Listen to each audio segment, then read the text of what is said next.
গত ২৪ ঘণ্টায় বিমান বাহিনীর প্রশিক্ষণ যুদ্ধ বিমান বিধ্বস্ত হওয়ার ঘটনায় এখন পর্যন্ত ২৯ জন মারা গেছে বলে জানান স্বাস্থ্য পরিবার কল্যাণ মন্ত্রণালয়ের উপদেষ্টা নূরজাহান বেগম।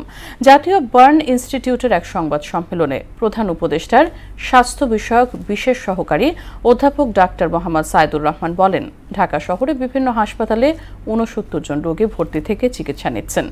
মাহবুব হাসান রিপনের প্রতিবেদন।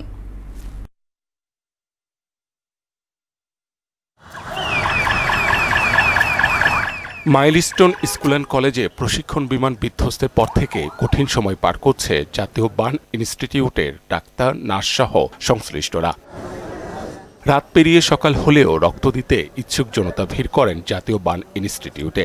ব্লাড দেওয়ার জন্য এসেছি। আমি যখন শুনেছি যে কোমলমতি শিশুরা আজকে এখানে জীবন মৃত্যু সন্ধিক্ষণে আছে, আমি ব্যক্তিগতভাবে মনে করলাম যে ব্লাড জন সংকট, এখানে ব্লাড দিতে হবে। আজকে আমাদের আরও কিছু ব্লাডের প্রয়োজন, যে জন্য আমরা এখন নাম্বারগুলো আর বয়সগুলো আর ব্লাড গ্রুপগুলো কালেক্ট করে নিচ্ছি। দগ্ধদের চিকিৎসার খোঁজ নিতে বার্ন ইনস্টিটিউটে আসেন নৌ পরিবহন উপদেষ্টা M Sakhawat Hossain.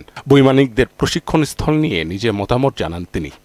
Defence ministry থেকে বলবো যে এই ধরনের ট্রেনিং কীভাবে কোথায় কোন চ্যানেলে করতে হবে, এগুলো আমার মনে হয় নতুন করে দেখা দরকার।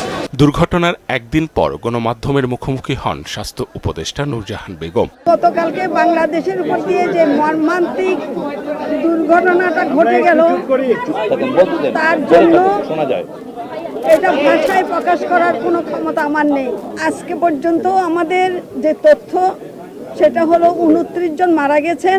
ঢাকা শহরে বিভিন্ন হাসপাতালে ৬৯ জন রোগী চিকিৎসাধীন বলে জানান প্রধান উপদেষ্টার স্বাস্থ্য বিষয়ক বিশেষ সহকারী অধ্যাপক doctor Saidur Rahman. Singapore general hospital, তাদের সঙ্গে যোগাযোগ করা হয়েছে, হাসপাতাল থেকে তাদেরকে কেস রিপোর্ট পাঠানো হয়েছে। ওনাদের একজন সিনিয়র কনসালটেন্ট এবং ২ জন নার্স আজকে রাতে এসে পৌঁছাবেন। অবস্থা উন্নতি হয় ২ জনকে আইসিইউ থেকে সাধারণ ওয়ার্ডে স্থানান্তর করা হলেও এখনো ১০ জনের অবস্থা আশঙ্কাজনক বলেও জানান তিনি। ২ জনকে আমরা কেবিনে শিফট করতে পেরেছি, যেটাকে আমরা একটা উন্নতি বলে মনে করি। ১০ জনকে আমরা মনে করছি এখনো শঙ্কার মধ্যে আছেন, বাকিদের মাঝামাঝি জায়গায়।